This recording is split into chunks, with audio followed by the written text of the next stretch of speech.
नमस्कार, प्रणाम। मैं हूं आपके साथ सुनील बॉबी और आप इस समय देख रहे हैं अपना कार्यक्रम बिहार समाचार, जहां हम आपके लिए लेकर आते हैं बिहार की हर छोटी बड़ी और ताजा तरीन खबरों को। बिहार में इन दिनों राजनीतिक हलचलें तेज है। एक तरफ जहां बिहार के मुख्यमंत्री नीतीश कुमार ने अपने एमएलए को दिया 72 घंटे तक पटना में ही रहने का खास मशवरा, यानी बात कही है, वहीं बिहार में राजनीतिक गर्माहट है। यानी कि बिहार में 72 घंटे के अंदर में कुछ भी हो सकता है। यानी कहने का तात्पर्य सरकार बदल भी सकती है, यानी नीतीश सरकार गिर भी सकती है, या फिर सब कुछ ठीक ठाक भी हो सकता है। विशेषज्ञों का कहना है, मानना है कि बिल्कुल जदयू के अंदर बिल्कुल ठीक ठाक नहीं है। राज्यसभा में भेजे जाने को लेकर कई विवाद सामने आ रहे हैं, लेकिन बिहार के मुख्यमंत्री नीतीश कुमार जदयू में सब कुछ ठीक ठाक और सही समय पर सब चीज होने का काम को लेकर मीडिया में बयान देते भी दिख रहे हैं। वहीं अगर बात कर ले तो समिति के आवेदन रद्द करने पर 60 दिनों में कर सकेंगे अपील। प्रबंध समिति बनाएगी अब पैक्सों का सदस्य। आपको बता दें कि 8,463 पैक्सों को मिलाकर 1,20,00,000 सदस्य बने हैं और वहीं 4 लाख लोगों को सदस्य बनाया गया था अधिकारियों के माध्यम से। राज्य में मजबूत होगी सहकारिता व्यवस्था अब, और हर परिवार से एक पैक्स का सदस्य जरूर होगा। कई बार हुआ है इसको लेकर विवाद। आपको बता दें कि पैक्स का सदस्य बनना है तो अब प्रबंध समिति के पास ही जाना होगा, अधिकारियों के पास आवेदन नहीं जमा होगा। कोर्ट के आदेश के बाद यह नई व्यवस्था शुरू की गई है। नई व्यवस्था के अनुसार पैक्सों की समिति ने आवेदन रद्द कर दिया है। 60 दिनों के भीतर सहायक निबंधक के अपील की जा सकेगी। गत वर्ष चुनाव के पहले विभाग ने अधिकारियों के माध्यम से आवेदन लेकर 4 लाख लोगों को सदस्य बनाया था। कोर्ट का आदेश आते ही विभाग ने अधिकारियों द्वारा बनाए गए सभी 4 लाख सदस्यों के आवेदन पैक्सों के पास भेज दिए थे। जानकारी के अनुसार उनमें से 1 लाख के लगभग ही आवेदनों को समितियों ने स्वीकार किया, शेष सभी रद्द कर दिए गए थे। और इधर बिहार में पंचायत चुनाव के बाद विकास की गति धीरे धीरे तेज हो रही है, लेकिन फिलहाल वार्डों में विकास की रफ्तार बिल्कुल धीमी है, यानी रुकी हुई है। कारण समितियों का गठन नहीं किया गया है, नए खाते का क्रियान्वयन नहीं हो पाया है, नए खाते नहीं खुल पाए हैं या उसे अपडेट नहीं किया गया है। इसको लेकर वार्ड सदस्यों ने बिहार सरकार से मांग की है कि वार्ड के खाते में शीघ्रता के साथ पैसे भेजे जाएं और पदाधिकारियों को निर्देश दिया जाए ताकि वार्ड क्रियान्वयन प्रबंधन समिति का गठन हो सके और जो भी वार्ड में काम हो उसमें वार्डियों के खाते में डायरेक्ट पैसा आए, ना कि मुखिया जी के खाते में। क्योंकि वार्ड सदस्य को भी एक बड़ी जिम्मेवारी मिली है, उनका भी एक अपनी समिति है, उनका भी अपना खाता है। जब सरकार ने खाता खुलवाया है तो डायरेक्ट वार्ड के कामों के लिए वार्ड के खाते में पैसे आने चाहिए। इधर पंचायती राज विभाग का, बिहार सरकार का कहना है, पंचायती राज विभाग का मानना है कि वार्डों के विकास के लिए वार्ड के खाते में ही सीधे पैसे जाने चाहिए। लेकिन उससे पहले जब तक पूरे बिहार में वार्ड क्रियान्वयन और प्रबंधन समिति का गठन नहीं होता है तब तक कोई भी निर्णय लेना जल्दबाजी होगा। आगे की खबरों को हम बता दें कि सीएम ने सूक्ष्म सिंचाई जागरूकता रथों का किया रवाना। खरीफ महाअभियान की शुरुआत हुई है। मुख्यमंत्री नीतीश कुमार ने बीते दिन खरीफ महाअभियान 2022 का शुभारंभ कर दिया है। साथ ही उन्होंने खरीफ महाअभियान के लक्ष्य सूक्ष्म सिंचाई जागरूकता रथों को हरी झंडी दिखाकर जिलों के लिए रवाना किया है। इस अवसर पर मुख्यमंत्री ने सूक्ष्म सिंचाई योजना पुस्तिका का विमोचन भी किया। कार्यक्रम मुख्यमंत्री सचिवालय के समीप आयोजित किया गया था। और इधर सर्वदलीय बैठक की घोषणा का स्वागत राजद के राष्ट्रीय उपाध्यक्ष शिवानंद तिवारी ने मुख्यमंत्री नीतीश कुमार द्वारा जातीय जनगणना के मुद्दे पर सर्वदलीय बैठक की अनुमानित तारीख घोषित करने का स्वागत किया है। कहा है कि हमें पूर्ण उम्मीद है कि राजनीतिक पार्टियों ने पूर्व में जातीय जनगणना का समर्थन किया था, वे इस प्रस्तावित बैठक में भी शिरकत करेंगे और पुनः इसका समर्थन करेगी। किसानों की माली हालत खराब, कांग्रेस का कहना है, और सूफी महोत्सव की तैयारी शुरू कर दी गई है। ई रविंद्र बने लोजपा के प्रदेश संगठन प्रभारी संगठन मंत्री। और दहेज प्रथा और बाल विवाह के खिलाफ आवाज बुलंद करेंगी अब छात्राएं। बिहार के मुख्यमंत्री नीतीश कुमार की यह बड़ा बयान है। छात्राओं से आह्वान किया है कि आपस में प्रेम का भाव रखिए। मगध महिला कॉलेज के छात्रावास का सीएम ने किया उद्घाटन।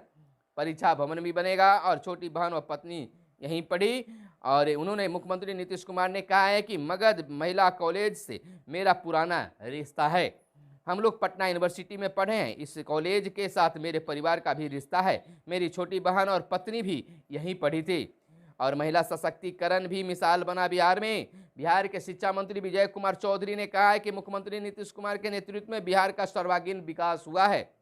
राज्य सरकार की कार्यशैली ऐसी रही है कि महिला सशक्तिकरण का बिहार मिसाल बना है। देश में कहीं भी महिला सशक्तिकरण की चर्चा होती है तो सबसे पहले बिहार का नाम आता है। उन्होंने कहा है कि मगध महिला कॉलेज में भी राज्य में हुए विकास का एक नमूना है। यहाँ की छात्राएं राज्य में हुए कार्य और सरकार की कार्यशैली का भी ब्रांड एम्बेसडर बने। इस अवसर पर मुख्यमंत्री के प्रधान सचिव दीपक कुमार, वित्त विभाग के अपर मुख्य सचिव डॉक्टर एस सिद्धार्थ सहित कई पदाधिकारी भी मौजूद रहे। आपको बताते चले, ये मुख्यमंत्री नीतीश कुमार ने कहा है कि दहेज लेना सबसे बड़ा अन्याय है। मुख्यमंत्री ने छात्राओं से अपील की है कि वे दहेज प्रथा और बाल विवाह के खिलाफ आवाज बुलंद करें, लोगों को इसको लेकर जागरूक करें। कहीं भी दहेज प्रथा और कम उम्र की शादी नहीं होने दें।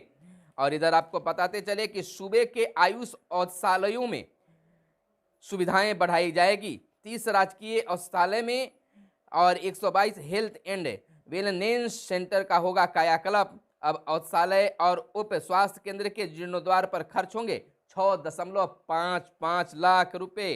राज्य सरकार प्रदेश में आयुर्वेद, होम्योपैथी और यूनानी चिकित्सा पद्धति की सुदृढ़ता करेगी। इसको लेकर प्रदेश में 38 आयुष औषधालय व 122 हेल्थ एंड वेलनेस सेंटर करने पर करीब 45 करोड़ रुपए खर्च किए जाएंगे। स्वास्थ्य विभाग के अनुसार केंद्र सरकार देसी चिकित्सा पद्धति को विकसित करने के लिए आयुर्वेद, होम्योपैथिक और यूनानी समेत अन्य देसी चिकित्सा को बढ़ावा देने को लेकर कई योजनाएं संचालित कर रही है। इसी योजना के तहत प्रदेश में 38 राजकीय औषधालय और उप स्वास्थ्य केंद्र Ayush health and wellness centre को विकसित करने की मंजूरी प्रदान की गई है। राज्य सरकार केंद्र की योजनाओं को साकार करने लगी है। इधर बिहार में 1539 फार्मासिस्टों की होगी अब नियुक्ति। स्वास्थ्य विभाग ने विधि विभाग को भेजा है खास प्रस्ताव और चयन शैक्षणिक रिकॉर्ड और इंटरव्यू के आधार पर किया जाएगा। और बता दें, बिहार के अस्पतालों में संसाधनों एवं दवाओं की आपूर्ति बढ़ाने के साथ फार्मासिस्टों की कमी को दूर करने की दिशा में प्रयास अब तेज कर दिया गया है। स्वास्थ्य विभाग जल्द ही 1539 पदों पर फार्मासिस्ट की नियुक्ति करेगा। इसके लिए स्वास्थ्य विभाग ने प्रस्ताव तैयार कर विधि विभाग को मंजूरी के लिए भेजा है। विधि विभाग की मंजूरी के बाद वित्त विभाग की सहमति प्राप्त की जाएगी और नियुक्ति के लिए प्रस्ताव भेजा जाएगा। फार्मासिस्ट के पद पर उम्मीदवारों का चयन शैक्षणिक रिकॉर्ड और इंटरव्यू के आधार पर किया जाना है। हालांकि रिक्तियों के अनुरूप यदि अधिक संख्या में आवेदन प्राप्त होते हैं तो संबंधित संस्थान आवेदनों को शॉर्टलिस्ट के लिए लिखित परीक्षा का भी आयोजन कर सकता है। फार्मासिस्ट को 5200 से 20,200 और ग्रेड पे 2800 मिलेगा। तो यह थी मतलब कि रोजगार के एक अवसर है। जो भी युवा इससे दिलचस्पी इसमें रखते हैं तो बिल्कुल तौर पर इस पे आप आवेदन कर सकते हैं। इधर आपको बता दें कि आरसीपीसी का एक बड़ा बयान सामने आया है कि एनडीए सरकार में बह रही है विकास की गंगा। केंद्रीय इस्पात मंत्री रामचंद्र प्रसाद सिंह ने कहा है कि बिहार में एनडीए की सरकार में विगत 16 सालों में विकास की गंगा हर क्षेत्र में बह रही है। मुख्यमंत्री नीतीश कुमार ने कृषि बाजार समिति की पेचीदगी से किसानों को निकालते हुए उनके लिए पैक्सों का गठन किया। युवा वर्ग के तकनीकी शिक्षा दिलाने के लिए स्टूडेंट क्रेडिट कार्ड योजना भी लाई गई है। इधर सऊदी अरब में फंसे 17 को मिली नौकरी, 5 वापस लौटे।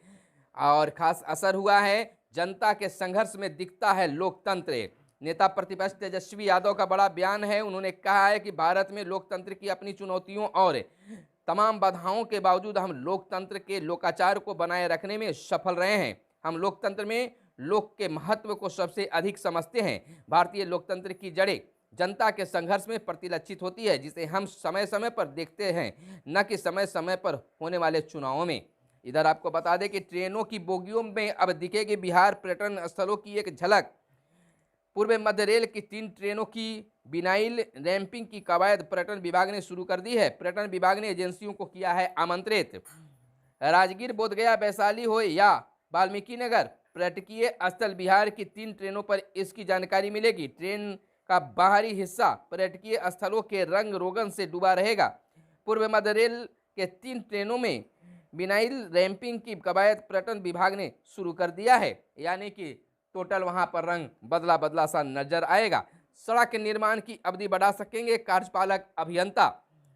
तय समय में सड़कों का निर्माण नहीं होने पर कार्यपालक अभियंता की अवधि विस्तार कर सकेंगे। पथ निर्माण विभाग ने इस बाबत आदेश जारी कर दिया है। और इधर कुछ और खबरें जो आपको जानना जरूरी है। सभी दल सहमत हुए तो जातीय जनगणना पर बैठक 27 को।